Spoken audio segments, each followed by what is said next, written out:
नमस्कार साथियों, स्वागत है आपका अपने YouTube channel math with Thakur में। आज हम प्रश्नावली 3.1 के प्रश्नों को करेंगे। इसके पहले के जितने भी वीडियो हैं वो मैंने अपलोड कर रखे हैं, तो आप जाइए और उनको आराम से देखिए और समझिए। पहला प्रश्न है, यहाँ पर कुछ आकृतियाँ दी गई हैं और इनका वर्गीकरण हमें निम्नलिखित आधार पर करना है। जैसे कि पहला क्वेश्चन है साधारण वक्र की साधारण वक्र कौन कौन सी आकृतियाँ हैं। पहले हम साधारण वक्र को समझ लेते हैं। साधारण वक्र होता है, जैसे ये हो गया पूरा समतल और इस पर हमें एक बार पेन उठाना है और एक बार पेन उठाने से ही किसी आकृति को बना देना। जैसे मैंने आकृति ये बना दी, ये कौन सी आकृति हो गई? साधारण वक्र की। बस यही बताना था। तो जितनी भी आकृतियां हैं इन सब आकृतियों को देखना हमें। अगर एक बार के पेन उठाने पर ये सब बन रही हैं तो वो साधारण वक्र है। देखना, पहली आकृति है, एक ही बार के पेन उठाने में ये बन रही है, तो ये कौन सी हो गई? साधारण वक्र। दूसरी भी बन रही है और तीसरी में एक बार हमने वृत्त बनाया, फिर दूसरा वृत्त बनाने के लिए हमें दोबारा से पेन उठाना पड़ेगा, तो ये साधारण वक्र नहीं है। और चौथी भी साधारण वक्र नहीं है, ये भी एक बार पेन उठाने से नहीं बनेगी।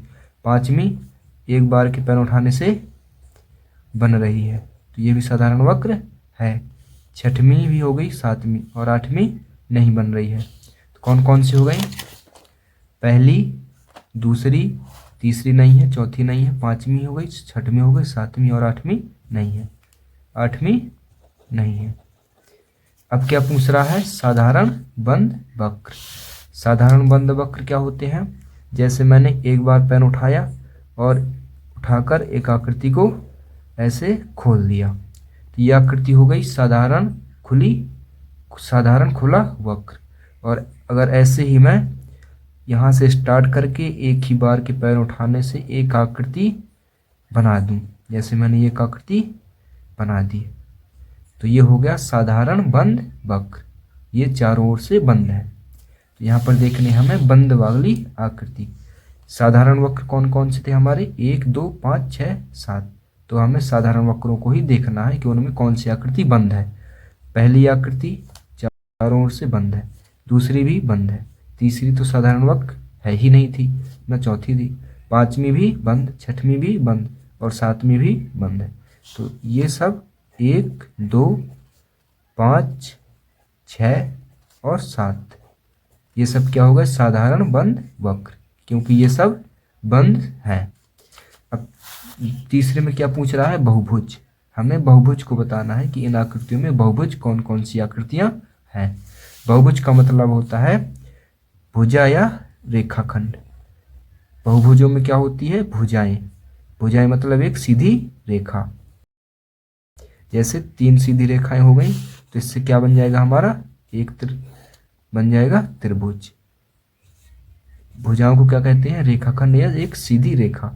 तो हमें क्या ढूंढना है इनमें? सीधी रेखाओं को। सीधी रेखाएं किन किन में मिल रही? देखना, इसमें देखना, एक सीधी रेखा, 2 सीधी रेखा, 3 ये रेखा मिल गई, तो ये बहुभुज है। इसमें भी रेखाएं मिल रही हैं, 1, 2, 3, 4, ये भी बहुभुज है। लेकिन इसमें सीधी रेखाएं नहीं मिल रही हैं, इसलिए यह हमारा बहुभुज नहीं है। और इसमें देखना, एक रेखाखंड ये मिल रहा है, फिर ये मिल रहा है, यहाँ पर भी मिल जाएगा और यहाँ पर भी मिल जाएगा, तो यह भी हमारा बहुभुज हो जाएगा। यहाँ पर एक भी सीधी रेखा नहीं मिल रही है, इसलिए हमारा बहुभुज नहीं होगा। यहाँ पर भी सीधी रेखाएं नहीं है, सीधी रेखा यहाँ तक है, फिर उसके बाद ये बना, तो ये बहुभुज नहीं है। यहाँ पर भी सीधी रेखा नहीं है और इसमें तो है ही नहीं। कौन कौन से हो गई? 1, 2, 4, 5, 1, 2, 4, बस। अब तो है नहीं। अब क्या पूछ रहा है? उत्तल बहुभुज। अब हमें ऐसे बहुभुज बताना है जो उत्तल हो। उत्तल का मतलब होता है कि जिनके कोण बाहर की ओर हो। देखना, जैसे त्रिभुज है ना, ये पहले तो ये बहुभुज है। अब इसके कोण किस ओर हैं? बाहर की ओर, ये बाहर की ओर है। जिनके कोण बाहर की ओर होते हैं उन्हें हम क्या कहते हैं? उत्तल बहुभुज।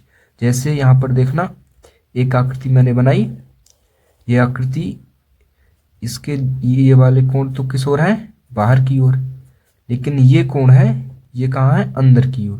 तो ये कौन सा हो जाएगा, जिसका कोण अंदर की ओर होता है उसे कहते हैं हम अवतल बहुभुज, और जिसके कोण बाहर की ओर होते हैं उसे कहते हैं उत्तल बहुभुज। इसकी एक और परिभाषा है, अगर 180 अंश से नीचे के कोण बन रहे हैं तो उन्हें हम उत्तल बहुभुज कहेंगे, और अगर 180 से ऊपर के हैं तो उन्हें हम अवतल बहुभुज कहेंगे। ठीक है, तो हम बता देंगे अब कौन से बहुभुज बताने हमें, उत्तल बहुभुज। उत्तल बहुभुज मतलब 180 से नीचे के। यहाँ पर ये क्या है, इसके कोण देखना किस ओर है, ये कोण हो गया बाहर की ओर, ये कोण भी बाहर की ओर, ये कोण भी बाहर की ओर, और ये कोण भी बाहर की ओर, लेकिन एक कोण कहाँ पर बन रहा है, अंदर की ओर, इसलिए ये उत्तल बहुभुज नहीं है, यह हो जाएगा हमारा अवतल बहुभुज। अब दूसरी आकृति में देखते हैं, दूसरे में ये कोण भी बाहर की ओर है, ये कोण भी बाहर की ओर, ये भी और ये भी, इसलिए यह हो जाएगा हमारा उत्तल बहुभुज। और यहाँ पर देखना, इसके ये कोण भी बाहर की ओर है, ये भी बाहर, ये भी बाहर, ये भी बाहर, ये भी बाहर, लेकिन एक कोण बन रहा है हमारा अंदर की ओर, यहाँ पर है ना, इसे क्या कहेंगे हम, अवतल बहुभुज। उत्तल बहुभुज कौन सा है, एक, कौन सा है, 2 नंबर का, तो हमने लिख दिया 2 नंबर। अब उसके बाद क्या था, अवतल बहुभुज। अवतल बहुभुज मैंने बताया था 180 अंश से बड़ा हो और उसके कोण अंदर की ओर बन रहे हो। तो इसमें अंदर की ओर बन रहा है तो ये हो जाएगा, और इसमें भी अंदर की ओर एक कोण बन रहा है तो ये भी अवतल बहुभुज हो जाएगा। कौन कौन से हैं, 1 और 4, 1 और 4। दूसरा सवाल है हमारा, समबहुभुज क्या है, एक समबहुभुज का नाम बताइए जिसमें 3, 4 और 6 भुजाएं हों। समबहुभुज क्या है, समबहुभुज जिसमें जितनी भी भुजाएं हों, बहुभुज हमने समझा था ना, एक सीधी रेखा या उसमें एक रेखाखंड होता है। यहाँ पर क्या पूछ रहा है, समबहुभुज, तो इसमें रेखा तो होंगी ही लेकिन वो सब समान हों।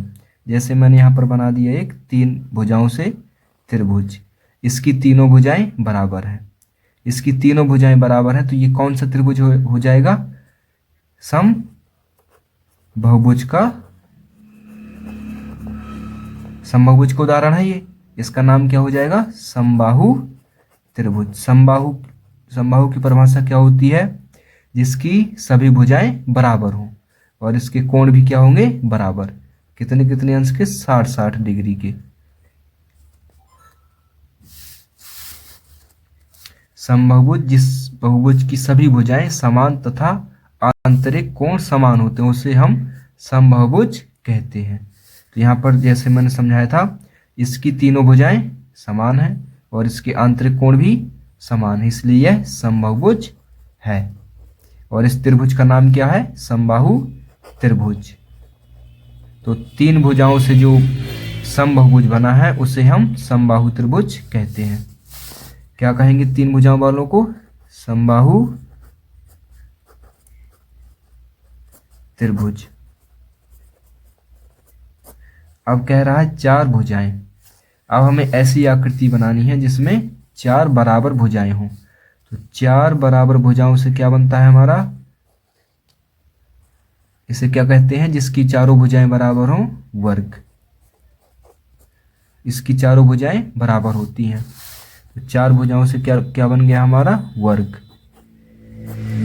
और 6 भुजाओं से क्या बनेगा, जिसकी 6 भुजाएं बराबर हो, 1 2 3 4 5 और ये 6, इसे क्या कहेंगे, समषटभुज। समषटभुज।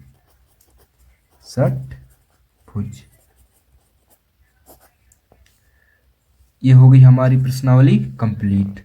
अगर वीडियो पसंद आया हो तो एक कमेंट, एक शेयर और लाइक ज़रूर करें। और अगर मेरे किसी भी वीडियो से आपकी कोई भी हेल्प हो रही हो तो चैनल को सब्सक्राइब ज़रूर कर लें। धन्यवाद।